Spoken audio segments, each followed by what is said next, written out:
19 customer success rules. Holy crap, that's a lot. Today we're going to review a list from Marcus Rench, someone I follow on LinkedIn. I thought it was interesting and I thought I'd do a video about it. First, we need to clarify. So CS can be easily confused with the customer service. In this case, it's customer success. What is customer success? Well, it's the big brother of customer service. It's the sophisticated one in the relationship. It's the Lexus of Toyota. It's easy to confuse the two because the duties sometimes coincide with one another, so pretty much they both do the same thing. But the goal of customer success is usually to make the customer, well, successful. Now this applies mostly and best in SaaS, so software as a service. If somebody buys a service, like we all do nowadays, the customer success people are hawking us in order to make sure that we use the service and we get value from it. All right, so here's the list. Number one is customer success is not the responsibility of a single team. It's the result of matching products, customers, and services. If there's no match, customers will churn. Totally agree with this one because think about it. So a customer uses the service and they say, hey, there's a problem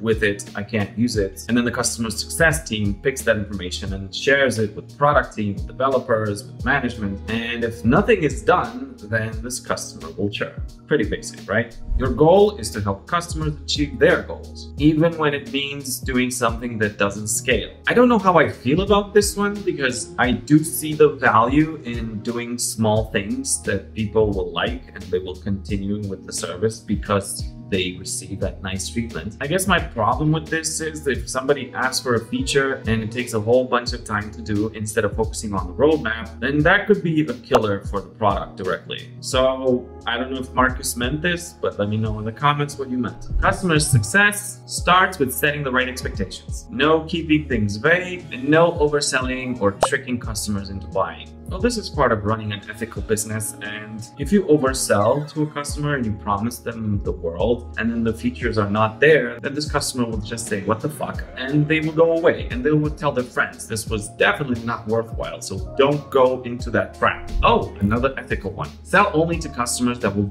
really benefit from what you're selling. If there's not a strong match, then don't close the deal. Totally on board with this. Don't even bother selling to people who will not get value from this because they will churn and they will just make their life miserable. Oh yeah, and who is your ICP, your ideal client persona? Yeah, that's probably where you start from.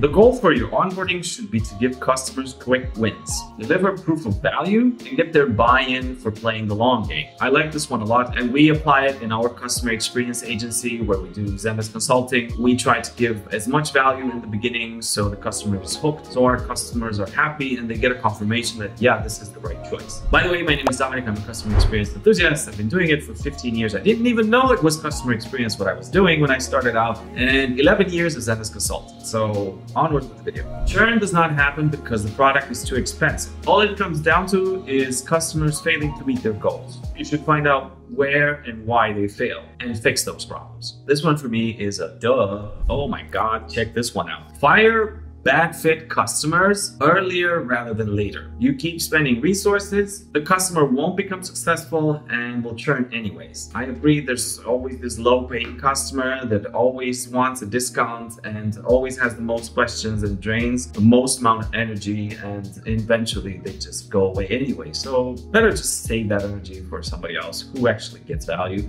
and enjoys working with you. Build relationships right from the beginning. Trying to re-engage customers that went dark is much harder. I agree there's not much sense in chasing somebody after they made up their mind that it's not a good fit because they didn't get value. It's best to start from the beginning and build that relationship instead of just at the end of, oh, so why are you leaving? Well, you should have asked me before you saw me not using your service. So, and by the way, Sean, if you're watching this video, I am thinking about you in this point. Measure customer success the way your customers do. They will evaluate the return of investment of your product one way or another, and probably you should do the same as well. If you want to check in with your customer, then you should probably work at the airport.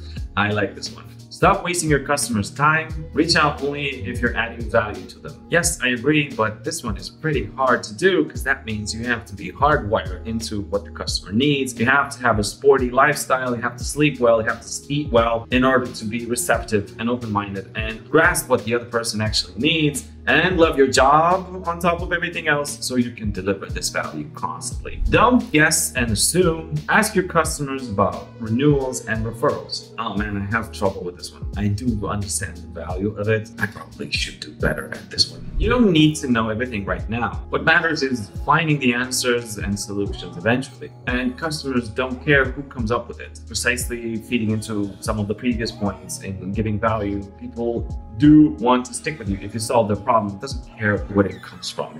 That would be such a stupid ego fight in caring that one person gives it to you.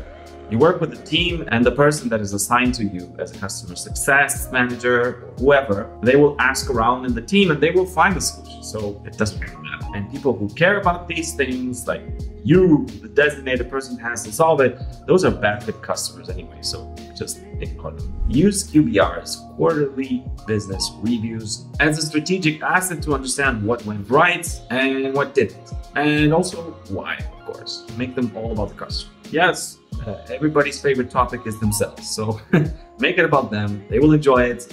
And of course, about giving them the value that they want. And then you will have them like this around your people.